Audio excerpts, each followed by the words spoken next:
If you don't know, Rebel Moon is a film by Zac Snyder. And it was a disaster. It was an absolute disaster. It's one of the worst movies. It was one of my worst movies of the year last year, actually. I couldn't believe it. I couldn't believe how bad it is. I have zero respect for Zac Snyder from this point forward. I'm like, wow. So let's take a look at the second Rebel Moon trailer and see what we see, shall we? Previously on the Captain's Cast live show, streaming every Sunday at 1 p.m. Pacific, 4 p.m. Eastern. Rebel Moon, the Scargiver.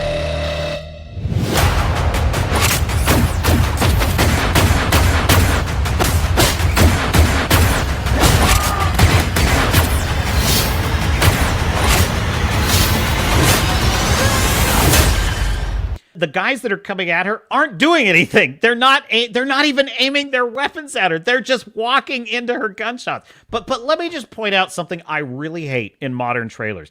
Do you notice how they're timing the music to every gunshot? Like it's this cool hip hop beat or something. It's so stupid. I hate this. I hate this in modern trailers.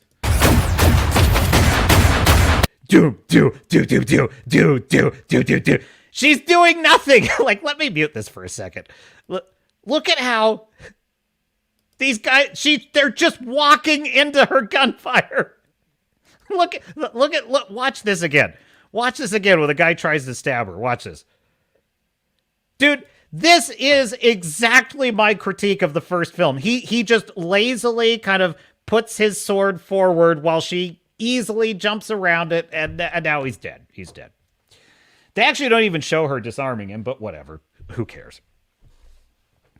In the first film, right, she's like 90 pounds, and she takes out an entire squad of men. But here's the deal. She doesn't do it in any clever way. She doesn't get behind cover. She doesn't, like, set traps for them. She doesn't do anything. You know, in the first Rambo movie, Rambo First Blood, okay, Rambo had to be clever about how he defeated the cops. He's a muscle man. He's a special operative, but he has to lure the police into the jungle, or the forest, I should say, and he has to like set traps for them, and he has to survive. So in other words, even a tank like Rambo has to be clever about how he's going to defeat overwhelming odds, right? This is my point. It's like in the first Rebel Moon, she's standing in the open, no cover anywhere, and they just go. They just go into slow motion, and she just. And of course, all the shots miss her, and she just kills them all. Like it's nothing. And it's like the most boring shit I've ever seen. It's so boring, folks. I can't stand it. Well, we're not getting any better here, are we? Yeah, Eric Marr. And the epic tunes. I know. I really hate this. They did this in the Argyle trailer. They did this exact thing in the Argyle trailer. It was like, okay, here we go. And he's like, boom, boom, boom, boom, boom, boom, boom, boom. As he's like beating and so all of his hits are timed. You must know. You cannot win. I often say Chat GPT writing. That's what I mean when I say Chat GPT writing. Chat GPT could have lifted that line from any of 1,000 films over the last 80 years. Gosh, she is so SJW. It's like she is so just as manly as possible. She is as manly. Why do they hate women looking feminine and men looking masculine? Why do they hate this? We will teach you how to fight.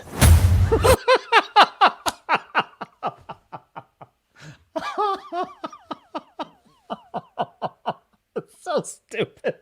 Dude, it's so stupid. I can never get over this. I can never get over this. They're in this village. It's a Skyrim. It's a Skyrim village. It's a Skyrim village. It's like Riverwood in Skyrim, the first little town you come to, you know? There's like 20 people that live in this village, and they farm like these little plots of land. And as I think someone put it, is like they're basically at the level of the 18th century. You know, they're at the level of the 18th century in their farming technique. And this massive, you know, fleet of starships descends. The Empire descends on this little tiny village. Like, we need your grain. We need your grain. It's so stupid. It's like, how is the fate of an entire empire dependent on the grain harvest of a Skyrim village? Somebody explain this to me. But it's worse than that, chat. It's worse than that. Because the entire narrative of the first film is she goes and recruits a really good team to defend an indefensible, and let's just be honest, a strategically worthless piece of land. This makes no sense. This makes no sense whatsoever. So they're gonna fight. These stupid villagers are gonna like sharpen their bamboo spears, and they're gonna fight the freaking Empire. Dude, the Ewoks were more plausible, okay? The Ewoks were more plausible in the Forest of Endor than this. Roll tape. That's impressive. Okay, let me just get serious for a second. Let me be clear, my fellow Americans. Let me just get serious for just a moment. Let's take this ludicrous plot seriously, okay? This young woman that he's training, he says, well, that's very good. Well done. You are marching her into a suicidal battle that, as you put it, she cannot possibly win. You are sending her to a meaningless, pointless death in a meat grinder against a highly militarily and technologically superior foe. This is morally insane. This is morally detestable. Like, this is, so I guess what I'm saying is this is not a save the cat. This is a kill the cat moment, because this is a kick the cat moment, because he's kicking the cat. I'm referring, of course, to Save the Cat by Blake Snyder. You always want to save the cat so that you have something that makes you like the character. This makes me dislike this character, because he should be talking about how they're going to evacuate this village and escape. That's what he should be talking about.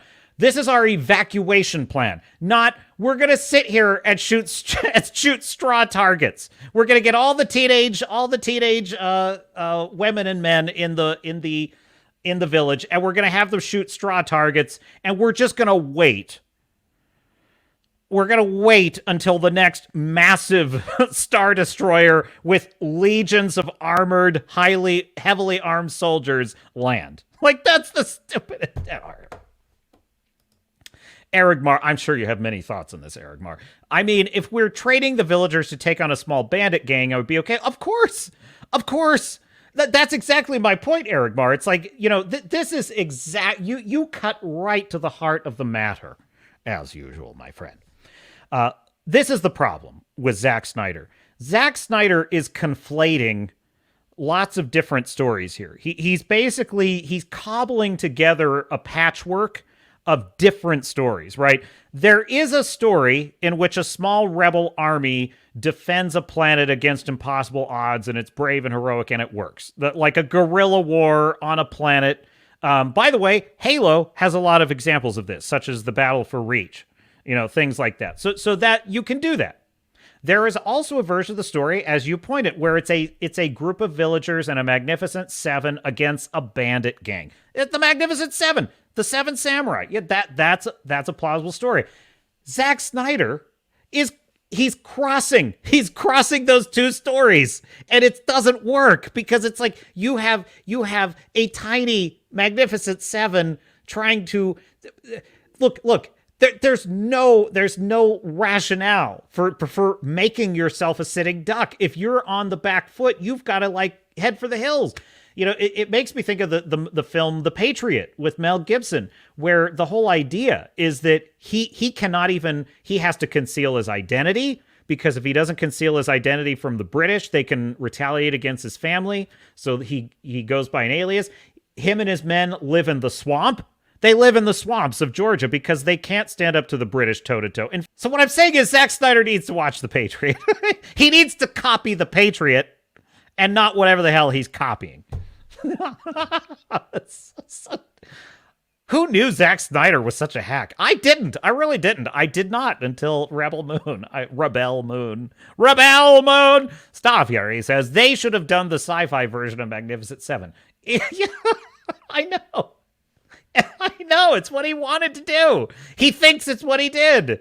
But the problem with Zac, old Zacky boy, is that, yes, Staff Fury, he wanted to do the Magnificent Seven. And he wanted to do A New Hope.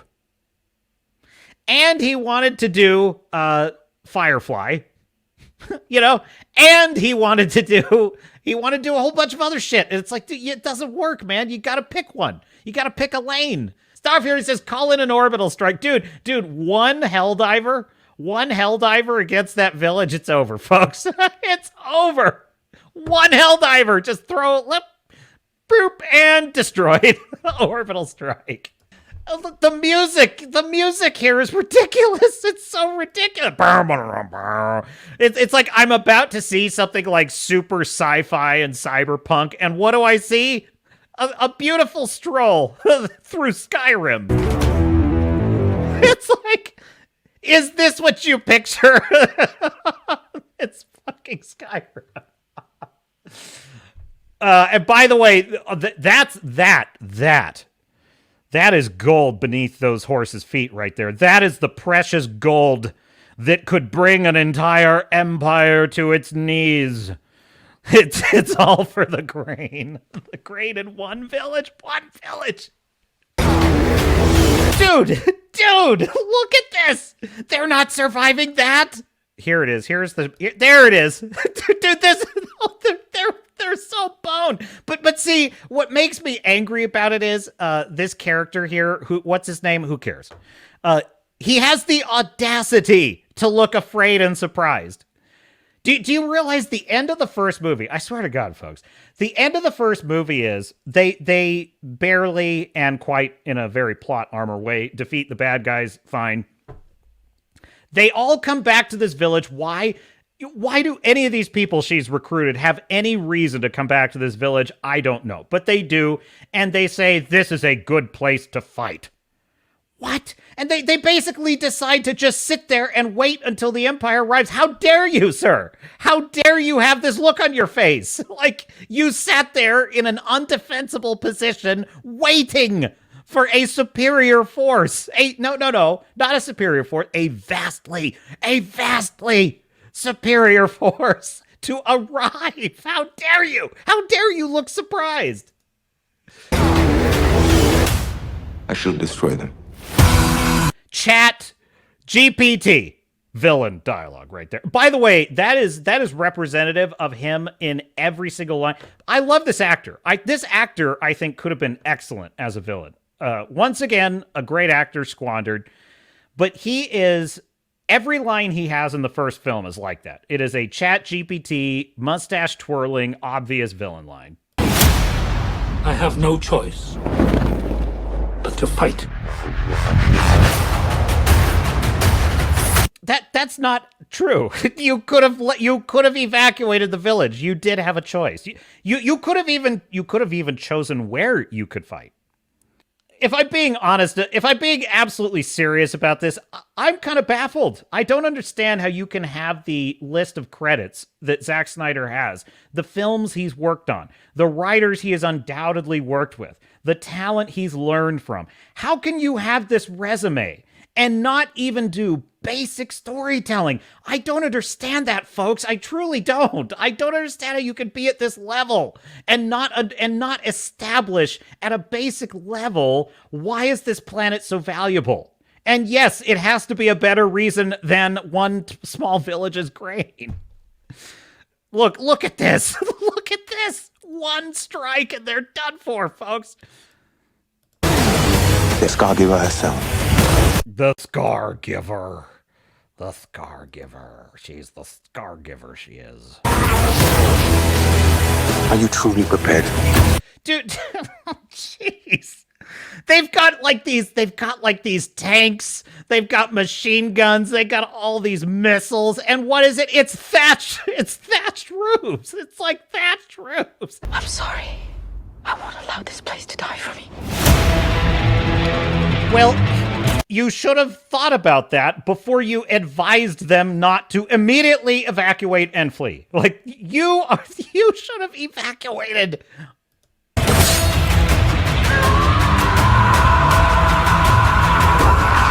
You know, that right there is a very Zac Snyder trope. The heroic character who is demonstrating his or her strength by screaming in pain very loudly. If you notice, this is what this is what Henry Cavill's Superman does a lot in Man of Steel. He's and it's like, you can do that in small doses, but this is a one-trick pony, and he's going to this well way too often, folks. Erigmar says it is like Repel Moon. The trailer repels the audience. I don't know. Would it repel the Disney shills? I feel like the Disney shills would be like, ooh, she's got a light sword. Okay. Oh, I'm telling you right now, the Disney shills, they would love that whole sequence at the beginning where she just boom, boom, boom, boom, boom. And they'd be like, oh, go girl. They would love it. Can you imagine Grace Randolph's reaction to that? It's like, well, I really like that. She's really good with that gun. I hope there's lots of that. Darth Merlin. They don't want to damage the grain.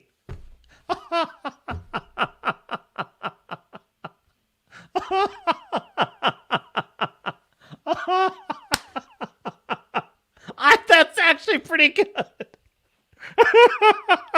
Could you imagine? You know, the big bad guy. They're like, sir, we'll call it a missile strike and eliminate them all. No! We must not damage the grain. It's what we came for, after all. Send in your troops one at a time. Hey, at least that's a reason. I'm not saying it's a good reason, but at least that's a reason. He's like, make sure to only send them in a couple of troops at a time. We don't want to damage that grain. And then, of course, that's how they can just, like, you know, ambush them all and take them out. Hey, you know, I will give you credit, Darth Melvin. You're doing more thinking than old Zachy Boy does. I hope you loved this clip from the Captain's Cast live show. Please like and subscribe. And did you know you can join us live every Sunday at 1 p.m. Pacific, 4 p.m. Eastern. In the live chat, you can join me and the rest of the crew as we set sail on yet another adventure, seeking out new storytelling life and new storytelling civilizations. And until next time, my dear sailors and Starnauts, this is Captain Garrett saying, I will see you out there.